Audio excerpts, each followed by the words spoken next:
Après 500 jours de crise, Israël se dote d'un gouvernement d'union.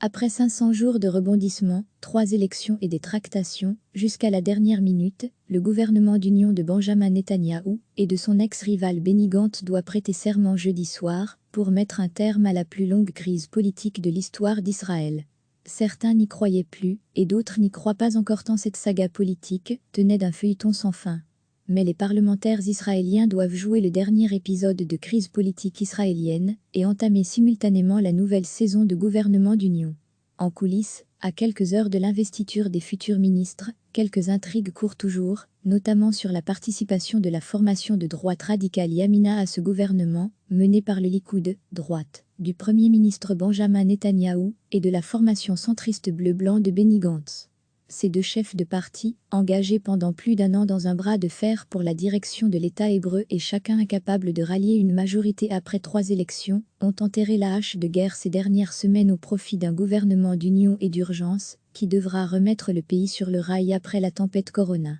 Leur accord prévoit le maintien de Benjamin Netanyahou, dont le procès pour corruption doit s'ouvrir à la fin du mois, au poste de Premier ministre pendant les 18 prochains mois, puis de Benny Gantz pour une période équivalente, et le partage équitable des portefeuilles ministériels entre les deux camps. Chaque camp est libre de redistribuer ses fonctions auprès de ses alliés, ce que Benny Gantz a fait en conviant une partie de la gauche au gouvernement et Benjamin Netanyahou des formations ultra-orthodoxes. Tout tourne autour de l'attribution des sièges. Ce gouvernement ne semble pas avoir d'idéologie, note jeudi le quotidien Yedioth Aharonot, soulignant que les tractations avaient fait en sorte qu'il n'y a eu aucun débat de fond sur les orientations du gouvernement, le plus lourd de l'histoire d'Israël, avec à terme 36 ministres. À quelques heures de l'intronisation, le nom de Naftali Bennett, chef du parti Yamina et partisan de l'annexion de pans de la Cisjordanie occupée par Israël, n'est pas inscrit à l'affiche du gouvernement. Si l'accord Netanyahou-Gantz prévoit la présentation, à partir du 1er juillet, d'un plan pour mettre en musique le projet américain de résolution du conflit israélo-palestinien, les lignes directrices de la mission du futur gouvernement à ce propos,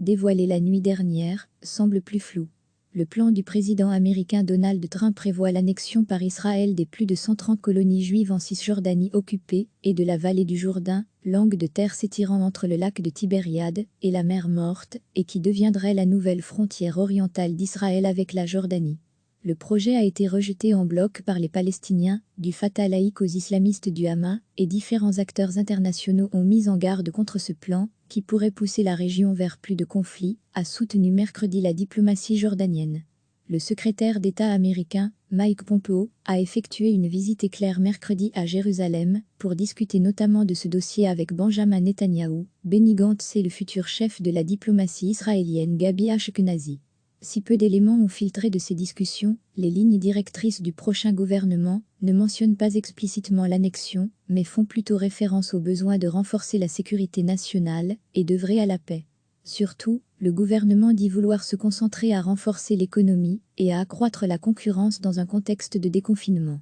Pays d'environ 9 millions d'habitants, Israël a dénombré officiellement plus de 16 500 cas de personnes contaminées au nouveau coronavirus, dont 264 décès. Ce bilan, qui demeure faible en comparaison à l'Europe et l'Amérique du Nord, cache toutefois un bond du chômage qui est passé de 3,4% avant la crise à environ 27%, recevez chaque matin l'essentiel de l'actualité. Après 500 jours de rebondissements, 3 élections et des tractations, jusqu'à la dernière minute, le gouvernement d'union de Benjamin Netanyahou et de son ex-rival Benny Gantz doit prêter serment jeudi soir pour mettre un terme à la plus longue crise politique de l'histoire d'Israël. Certains n'y croyaient plus, et d'autres n'y croient pas encore tant cette saga politique tenait d'un feuilleton sans fin. Mais les parlementaires israéliens doivent jouer le dernier épisode de crise politique israélienne et entamer simultanément la nouvelle saison de gouvernement d'union. En coulisses, à quelques heures de l'investiture des futurs ministres, quelques intrigues courent toujours, notamment sur la participation de la formation de droite radicale Yamina à ce gouvernement, mené par le Likoud, droite, du Premier ministre Benjamin Netanyahou, et de la formation centriste bleu-blanc de Benny Gantz. Ces deux chefs de parti, engagés pendant plus d'un an dans un bras de fer pour la direction de l'État hébreu et chacun incapable de rallier une majorité après 3 élections, ont enterré la hache de guerre ces dernières semaines au profit d'un gouvernement d'union et d'urgence, qui devra remettre le pays sur le rail après la tempête Corona.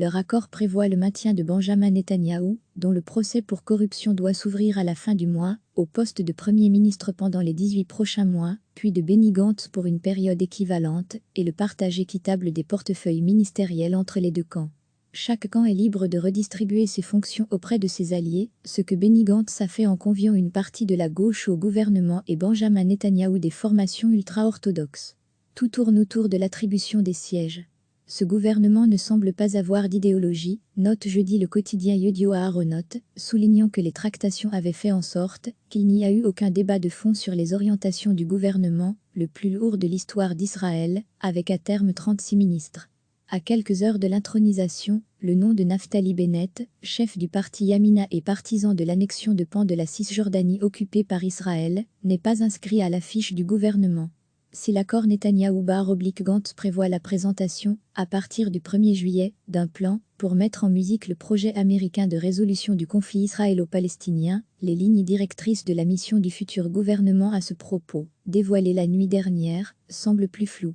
Le plan du président américain Donald Trump prévoit l'annexion par Israël des plus de 130 colonies juives en Cisjordanie occupée et de la vallée du Jourdain, langue de terre s'étirant entre le lac de Tibériade et la mer Morte, et qui deviendrait la nouvelle frontière orientale d'Israël avec la Jordanie. Le projet a été rejeté en bloc par les Palestiniens, du Fatah laïque aux islamistes du Hamas, et différents acteurs internationaux ont mis en garde contre ce plan, qui pourrait pousser la région vers plus de conflits, a soutenu mercredi la diplomatie jordanienne. Le secrétaire d'État américain, Mike Pompeo, a effectué une visite éclair mercredi à Jérusalem pour discuter notamment de ce dossier avec Benjamin Netanyahou, Benny Gantz et le futur chef de la diplomatie israélienne Gabi Ashkenazi. Si peu d'éléments ont filtré de ces discussions, les lignes directrices du prochain gouvernement ne mentionnent pas explicitement l'annexion, mais font plutôt référence au besoin de renforcer la sécurité nationale et d'œuvrer à la paix. Surtout, le gouvernement dit vouloir se concentrer à renforcer l'économie et à accroître la concurrence dans un contexte de déconfinement. Pays d'environ 9 millions d'habitants, Israël a dénombré officiellement plus de 16 500 cas de personnes contaminées au nouveau coronavirus, dont 264 décès. Ce bilan, qui demeure faible en comparaison à l'Europe et l'Amérique du Nord, cache toutefois un bond du chômage qui est passé de 3,4% avant la crise à environ 27%. Cliquez sur s'abonner pour recevoir les dernières nouvelles.